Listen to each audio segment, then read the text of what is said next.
Саламатсыздарбы? Күнгө жума Супер ТВда Серепчекит KG сайтынан алынган кечки жаңылыктардын топтому менен тааныштырабыз. Өзбекстандын Сырдария облусунда 22 жаштагы кыз поездин алдында калып көз жумду. Бул тууралуу өлкөнүн транспорт министрлигинин басма сөз кызматынан билдиришти. Маалыматка караганда окуя 24 майда болжол менен саат 13:30 чамасында болгон. Ыкчам иликтөө иштеринин жыйынтыгында маркум электропоездге капысынан урунуп, окуя болгон жерде көз жумганы айтылды. Кийин анын аты жөнү такталып, Хаваст районундагы Гүлбахар айылынын 1999 жылы туулган тургун экени белгилүү болду. Поезд экиге бөлүп кеткен, ал окуя болгон жерде жан берген. Учурда тергөө уланып жатат. Таласта 16 жаштагы кыз төрөдү. Бул маалыматты Серепмедиа маалымат агенттигине Талас облустук ички иштер башкармалыгынан тастыкташты. Маалыматка караганда өспүрүм кыз уул төрөгөн. Бул факты Талас облустук ички иштер башкармалыгында катталган. 25 майда Талас облустук ооруканасынан милицияга 16 жаштагы кыздын көз жарганы тууралуу маалымат түшкөн. Факты электрондук журналга каттоого алынган. Учурда териштирүү иштери жүрүп жатат деп айтылат маалыматта. Аскер прокуратурасынын тергөө тобу ишкер Тимур Файзиевке кечээ 27 майда издөө жарыялады. Бул маалыматты башкы прокуратура тараткан. Ишкер Бишкек шаарынын аймагында жер тилкесин алуудагы коррупцияга аралашкан жана мыйзамсыз курулуш жүргүзгөн деп шектелип жатат. Тергөө уланууда. Буга чейин Бишкектин 1-май райондук соту Эритхаус курулуш компаниясынын негиздөөчүсү Тимур Файзиевке карата сыртынан камакка алуу боюнча чечим кабыл алынганы белгилүү болгон. Анын жүргөн жери азырынча белгисиз. Тышкы иштер министри Руслан Казакбаевдин чакыруусу боюнча бүгүн 28 майда Казакстандын премьер-министринин орун басары Тышкы иштер министри Мухтар Тилеуберди Кыргыз Республикасына расмий иш сапары менен келди. Бул тууралуу Тышкы иштер министрлигинин басма сөз кызматынан билдиришти. Маалыматка ылайык, Казакстандын Тышкы иштер министринин башчысы сапарынын алкагында Кыргызстандын президенти Садыр Жапаров, жогорку кеңештин төрагасы Талант Мамытов жана Тышкы иштер министри Руслан Казакбаев менен жолугушууларды пландаган. Алдыдагы сүйлөшүүлөрдүн жүрүшүндө саясий, соода-экономикалык жана маданий-гуманитардык чөйрөлөрдө регионалдык коопсуздук жана чек ара кызматташтыгында, ошондой эле өз ара кызыкчылык жараткан көп тараптуу өз ара аракеттенүүдөгү кыргыз-казакстандык кызматташтыгынын күн тартибиндеги маселелерди кароо пландаштырылууда. Президент Садыр Жапаров бүгүн 28 майда Баткен облусуна болгон иш сапарынын алкагында Баткен районундагы Капчыгай чек ара тозотуна жана Баткен шаарындагы номер 2022 аскер бөлүгүнө барды. Бул тууралуу президенттик аппараттан билдиришти. Мамлекет башчысы бөлүктөр жайгашкан имараттардын абалы, аскер кызматкерлеринин кызмат өтөө жана жашоо шарттары менен таанышып, алар менен баарлашты. Президент учурдан пайдаланып аскер кызматчыларын кесиптик майрамы чек ара кызматкерлеринин күнү менен куттуктап, бардык мекендештерге ачык асман жана тынчтык каалады. Садыр Жапаров өз сөзүндө мамлекеттик чек аранын кыргыз-тажик тилкесиндеги акыркы окуялардагы чек арачылардын эрдигин өзгөчө белгиледи.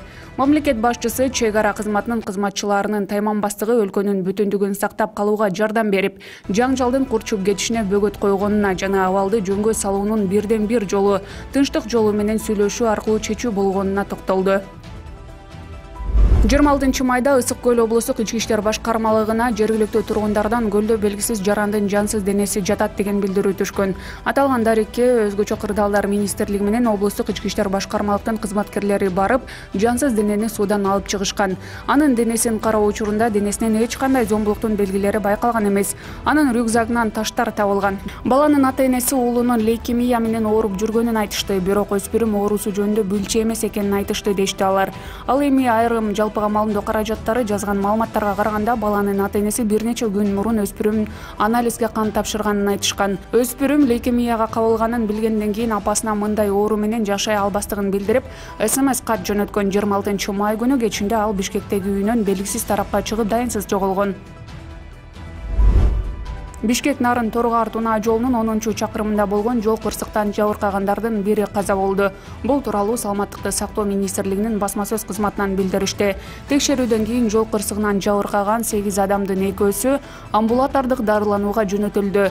Дагы жаракат алган 6 адам Бишкек шаардык травматология жана ортопедия илим изилдөө борборуна жаткырылды. Алардын үчөөнүн абалы оор, реанимацияда. Ооруканага жаткырылгандардын бири 40-45 жаштар чамасындагы аял каза болду деп билдиришти министрлик. билдиришкен. Эске салсак, бүгүн 28 майда Чүй облусунун Степной айылында жол кырсыгы катталган. Анда Toyota Epson үлгүсүндөгү жеңил унаа алдыда бара жаткан комбайндан озуп өтүүгө аракет кылып, аны жөөлөп алган. Ошол учурда каршы тилкеде келе жаткан жүк ташуучу унаа менен бетме-бет кагышкан. Жогорку кеңештин депутаты Исхак Пирматов депутаттык мандатын тапшырды. Бул тууралуу Борбордук шайлоо комиссиясынан билдиришти. Маалыматка караганда, бүгүн арыз БШКга келип түшкөн жана бул боюнча бүгүнкү жыйында каралат. Исхак Пирматов Жогорку кеңешке 2015-жылы Бирбол партиясынын тизмеси менен келген. Ал эл аралык иштер, коргоо жана коопсуздук боюнча парламенттик комитеттин төрагасы болчу. Анын ордуна Чуулгандуу Нурбек Мурашев келет. Бул тууралуу партиядан билдиришти. Маалыматка караганда, Пирматов мандаттан өз каалоосу менен баш тарткан. Нурбек Мурашев Айыл чарба министрлигин 2016-жылдары жетектеген. Ал ушул дайындоодон мурда эле чуулгандуу окуялары менен элдин эсинде калган. 2014-жылы республика фракциясынан депутат болуп турганда, улуттук госпиталдын дарыгери Жамал Турганбаевди сабап салган. 2015-жылы Жогорку кеңештин депутаттыгына Бирбол партиясынын талапкерлигин көрсөтүп жатканда, Өнүгүү партиясынын өкүлү Кочкор Ата шаардык кеңешинин депутаты Кабылжан Кимсенбаевге кол салган. Ага кылмыш иши козголгон. Бирок жабырлануучу арызын кайтарып алып, иш жабылган. 2017-жылдын 15-октябрында өткөн президенттик шайлоодо Нурбек Мурашев шайлоочуну бетке урган. Бул боюнча милиция кылмыш ишин козгогон эмес. Алар буга чиновниктин эч кимди сабабагандыгын, кокустан шайлоочунун бетине тийип кеткендигин жөө келтиришкен.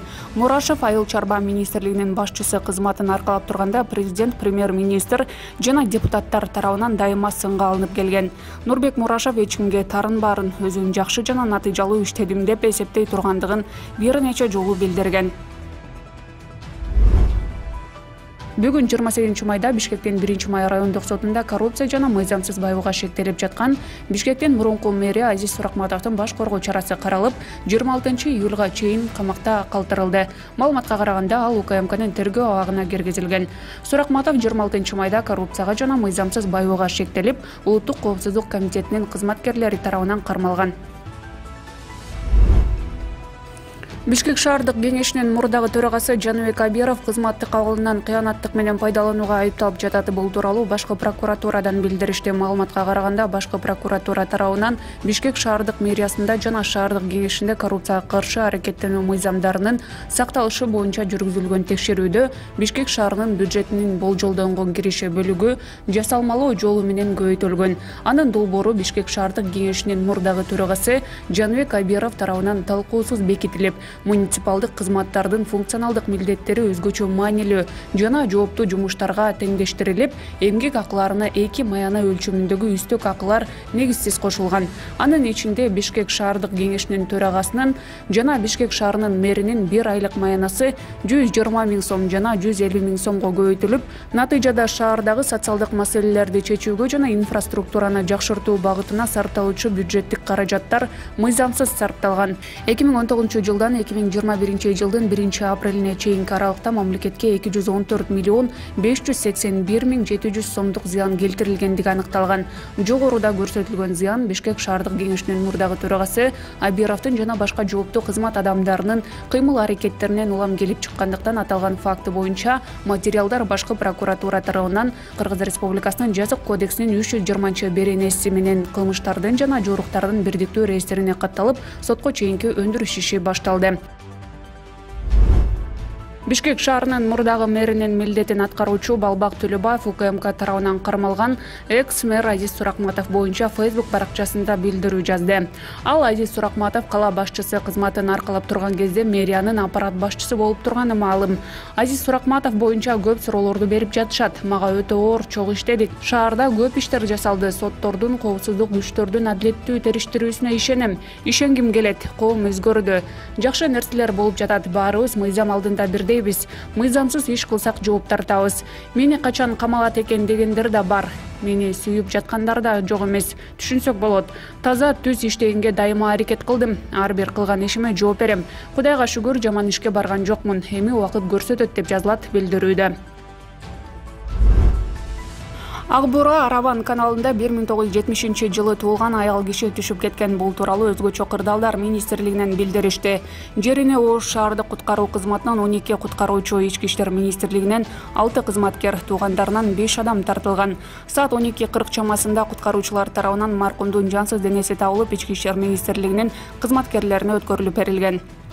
Ушул жана башка жаңылыктарды Сереп Чекиткейжи сайтына кирип окуп таныша аласыздар. Кечиңиздер көңүлдүү улансын.